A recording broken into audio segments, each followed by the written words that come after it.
Mix and much உங்களை வரவேற்றுக் கொள்கிறது.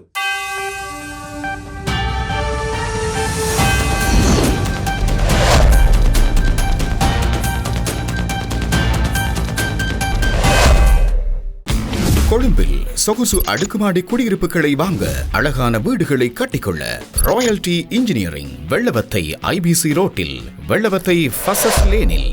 சீன படைத்தளபதியான சன்சு எழுதிய போர்க்கலை என்ற நூல் குறித்து நீங்கள் அறிந்திருக்கக்கூடும். பல நூற்றாண்டுகளுக்கு முன்னரே எதிராளியின் பலம் மற்றும் பலவீனத்தை அறிந்து கொண்டு செயலாற்றுவதே வெற்றிக்கு மிக முக்கியமான அடிப்படை காரணம் என்ற தத்துவார்த்தத்தை சன்சு குறிப்பிட்டிருந்தார். நீ உனது பலம் பலவீனங்களை அறிந்தும் அதேபோல உனது எதிரியின் பலம் பலவீனங்களையும் அறிந்திருந்தால் 100 போர்களில் நீ ஈடுபட்டாலும் உனக்கு தோல்வியே இல்லை என்பது சன்சுவின் ஒரு முக்கியமான தத்துவார்த்தம். அதேபோல எதிரியை முழுமையாக அறியாமல் உன்னை மட்டும் அறிந்திருந்தால் ஒவ்வொரு வெற்றிக்கும் ஒரு தோல்வியையும் சந்திப்பாய் என்பதும், அதேபோல எதிரியையும் அறியாமல் உன்னையே நீயும் அறியாமல் ஒரு போரை செய்தால் அனைத்து போர்க்களங்களிலும் தோல்வியைத்தான் நீ பெறுவாய் என்பதும் சன்சுவின் போர்க்கலையின் தத்துவார்த்தமாக இருக்கின்றது. இதனை நீங்கள் அறிந்து கொள்ளக்கூடும். போர்க்களத்தில் ஒரு சிறந்த தளபதி எதிரி பலமாகவும் தயாராகவும் இருக்கும்போது அவனுடன் நேரடியாக போரிடுவதை தவிர்த்து, எதிரி பலவீனமாக இருக்கும் நேரத்தில் அவனை பலவீனமான இடங்களில் தாக்குவான் எனவும், எதிரியின் தற்பாதுகாப்பு குறைவாக உள்ள எதிரியே எதிர்பாராத இடங்களில் அவன் தாக்கிக் கொள்வான் என்பதும் சன்சு பல நூற்றாண்டுகளுக்கு முன்னர் இந்த உலகுக்கு வழங்கிய போர்க்கலையின் தத்துவார்த்தமாக இருக்கிறது. ஏதேது மிக்ஸ் அண்ட் மெச்சில் சன்சு குறித்து இவ்வளவு பீடிகை என நீங்கள் நினைக்கக்கூடும். அப்படியே சன்சுவின் இந்த போர்க்கலை தத்துவார்த்தத்தின் பின்னணியில் மத்திய கிழக்குக்கு திரும்பிக் கொள்ளுங்கள். சமகால மத்திய கிழக்குக்கு திரும்பிக் கொள்ளுங்கள். அமெரிக்காவின் ஈரான் மீதான போர் ஆரம்பிக்கப்பட்டு 7 மாதங்கள் கடந்துவிட்டன. ஈரானிய பொருளாதாரம் அதன் உட்கட்டமைப்பும் சரியாக இல்லை என்பதும் ஓரளவு ஏற்றுக்கொள்ளத்தக்க ஒரு நிலைமை. ஈரான் மீதும் மிகப்பெரிய அழுத்தம் நிலவிக் கொள்கின்றது. இந்த அழுத்தத்தை மேற்குலகு சற்று ஊதி பெருப்பித்து, அதாவது அமெரிக்காவும் ஊதி பெருப்பித்து ஒரு பல்லவியாக பாடிக்கொண்டாலும், இந்த போரை முடிக்க தற்போது அமெரிக்க அரசு தலைவர் டொனால்ட் ட்ரம்ப் காட்டும் அவசரத்தை கூட ஈரான் காட்டுவதில்லை என்பதுதான் சன்சு குறிப்பிடும் நிலைக்கு பொருந்திக் கொள்கின்றதா என்று ஒரு கேள்வியை எழுப்புகின்றது. ஈரானை சில மணி நேரங்களில் துவம்சம் செய்து விடுவோம், சில நாட்களில் இந்த போரை முடித்து விடுவோம், சில வாரங்களில் அதனை முடித்து விடுவோம் என அடிக்கடி தனது முன்னைய சொல்லாடல்களை மாற்றி மாற்றி சொல்லிய ட்ரம்ப் இன்று 7 மாதங்கள் கடந்தும் அதை இப்போது போரின் பெறுபவர்களாக உலகளாவிய எரிசக்தி விநியோக நெருக்கடி, அதன் விலை உயர்வு, பல பில்லியன் போர் செலவு என ஏற்றங்களை காண்கின்றார். இதற்கு அவரது கட்சி பங்காளிகளுக்கு ஆப்படிக்கும் வகையில் முடிவுகளை வழங்கக்கூடிய மிட்டேர்ம் எலெக்ஷன், அதாவது அமெரிக்கன் காங்கிரஸின் எலெக்ஷன் வருகிறது. இந்த நிலையில் இந்த போரை முடித்து கொள்வதை கூட தற்போது ட்ரம்ப் மட்டும் தீர்மானிக்க முடியாத ஒரு கள யதார்த்தம் இருக்கின்றது. இதனை நிரூபிக்க ஈரானும் இயல்கின்றது. இப்போது நீண்ட காலமாக நீளும் இந்த அதிக செலவினமுடைய போரே ட்ரம்புக்கு அழுத்தமாக மாறிக்கொண்டாலும் அவரது வாய்ச்சவடால்கள் இதனை ஒருபோதும் ஒத்துக்கொள்வதாக தெரியவில்லை. இதற்கு ஏற்ற வகையில் அவரது பதிலடிகள் வருகின்றன.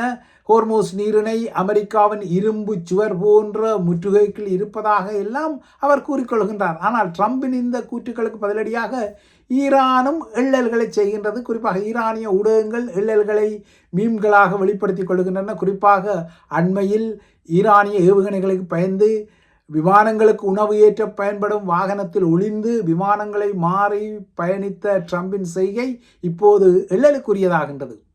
ட்ரம்ப் ஒரு துணிச்சல்காரரா அல்லது உணவு வழங்கும் ஒரு வாகனத்தில் ஒளிந்திருந்து செல்லும் கோழையா என்பது முதல் பல நையாண்டிகள் இந்த சர்ச்சைக்குரிய பயணத்தை மையப்படுத்தி வருகின்றன. ஒரு ஷவர்மா சாண்ட்விச் தயாரிக்கும் வீதியோர வாகனத்துக்குள்ளே ட்ரம்ப் பதுங்கி இருப்பது போல பொம்மைகளும் இப்போது ஈரானில் வந்துவிட்டன. அதேபோல ட்ரம்புக்கு பிடித்த மெக்டொனால்ட் மெனுவில், அதாவது துரித உணவகமான மெக்டொனால்ட் மெனுவில் வழங்கப்படும் ஃப்ரெஞ்ச் ஃப்ரை எனப்படும் உருளைக்கிழங்கு பொரியலுக்குள் ட்ரம்ப் பதுங்கி இருப்பது போல ஒரு ஏஐ, அதாவது செயற்கை நுண்ணறிவு நிழற்படம் கூட வந்துவிட்டது. இதேபோல ஈசிஜெட் எனப்படும் ஐரோப்பாவை தளமாக கொண்ட விமான நிறுவனத்தின் ட்ரோலிக்குள், அதாவது அந்த இழுவை வண்டிக்குள் ட்ரம்ப் பதுங்கி இருக்கும் போட்டோ எல்லாம் பல மீம்களாக வருகின்றன. இந்த நிலையில்தான் ஹோர்மூஸில் அமெரிக்காவின் கட்டுப்பாடு இரும்பு உருக்குச்சுவர் போல இருப்பதாக ட்ரம்ப் கூறிக்கொள்கின்றார்.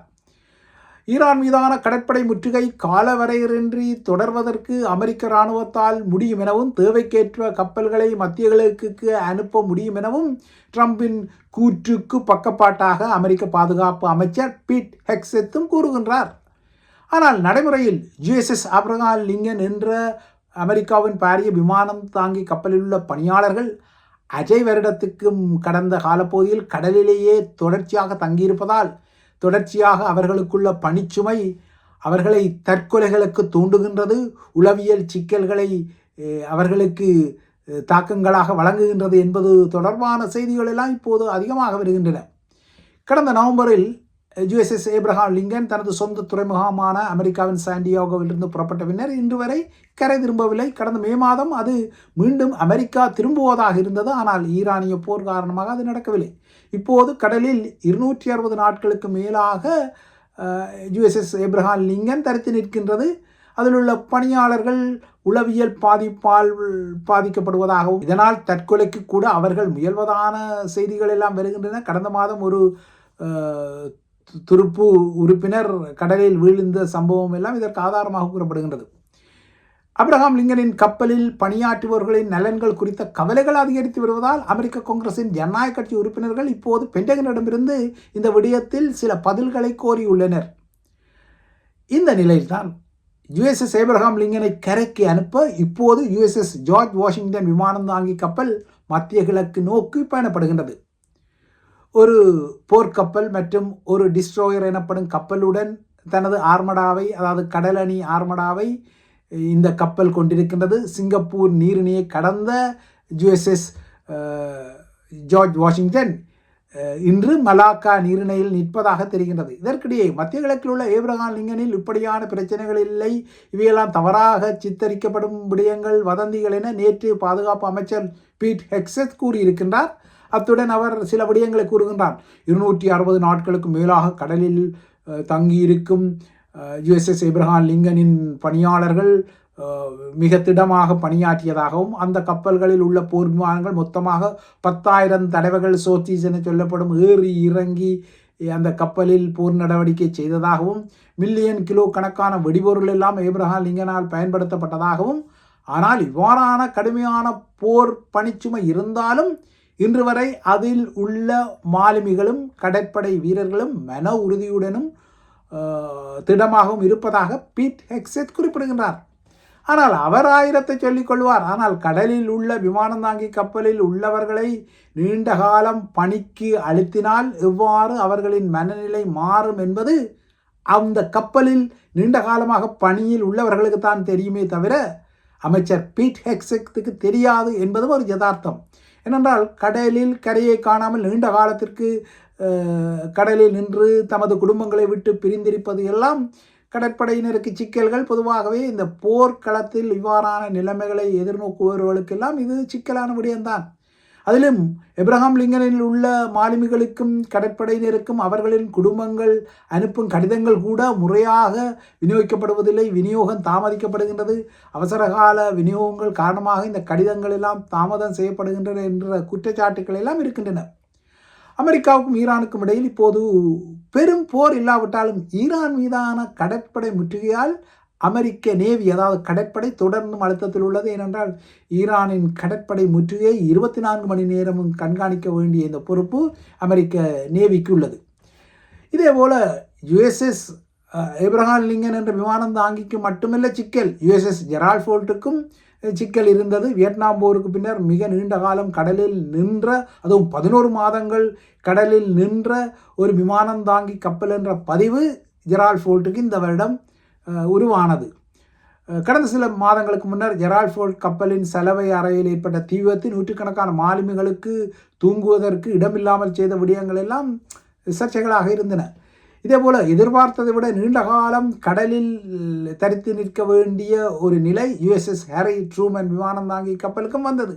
இவ்வாறாக அமெரிக்க கடற்படை தொடர்ந்தும் அழுத்தத்தில் இருப்பதை ஈரானிய போர் நிலவரங்கள் ஆதாரப்படுத்தினாலும் ஈரான் இந்த போர்க்களத்தை இப்போது அமெரிக்காவை தனியாக இந்த போரை முடித்து வைக்க முடியாத ஒரு செக்மேட் நிலைமையை இல்லை என்றால் ஒரு டெட்லாக் நிலைமையை உருவாக்கியுள்ள நிலையில் ட்ரம்பின் வாய்ச்சவடால்கள் எவ்வளவு இருந்தாலும் களத்தில் போர் சுமையில் இல்லைன்றால் போர் பணி சுமையில் உள்ள கடற்படையினருக்கு தான் அதன் தாக்கங்கள் தெரியும். ஆகையால் ட்ரம்ப் வெள்ளை மாளிகையில் இருந்து ஏனென்றால் அவரே ஈரானிய ஏவுகணைகளுக்கு பயந்து ஒரு விமானங்களுக்கு உணவேற்றும் ஒரு ட்ரோலியில் ஏறி விமானங்களை எல்லாம் மாற்றி பயணப்படும் போது போர்க்களத்தில் நேரடியாக நிற்கும் அமெரிக்க கடற்படையினருக்கு எவ்வளவு அழுத்தம் இருக்கும் என்பதுதான் ட்ரம்பின் எதிர்முகமான ஜனநாயக கட்சி முகங்கள் கேட்கும் ஒரு கேள்வி. இந்த கேள்வியில் யதார்த்தம் இருக்கின்றது.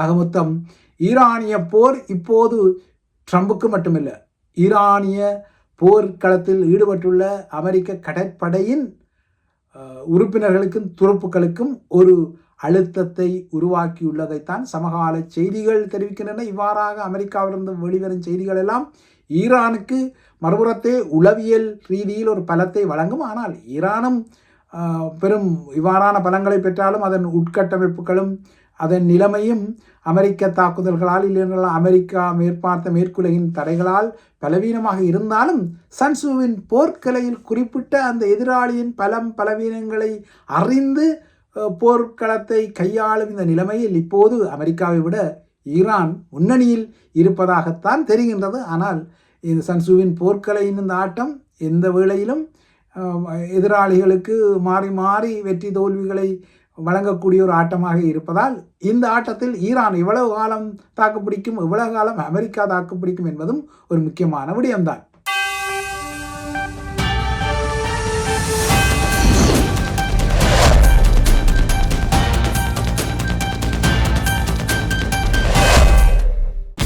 கொழும்பில் சொகுசு அடுக்குமாடி குடியிருப்புகளை வாங்க, அழகான வீடுகளை கட்டிக்கொள்ள ராயல்டி இன்ஜினியரிங் வெள்ளவத்தை IBC ரோட்டில், வெள்ளவத்தை ஃபசஸ் லேனில்.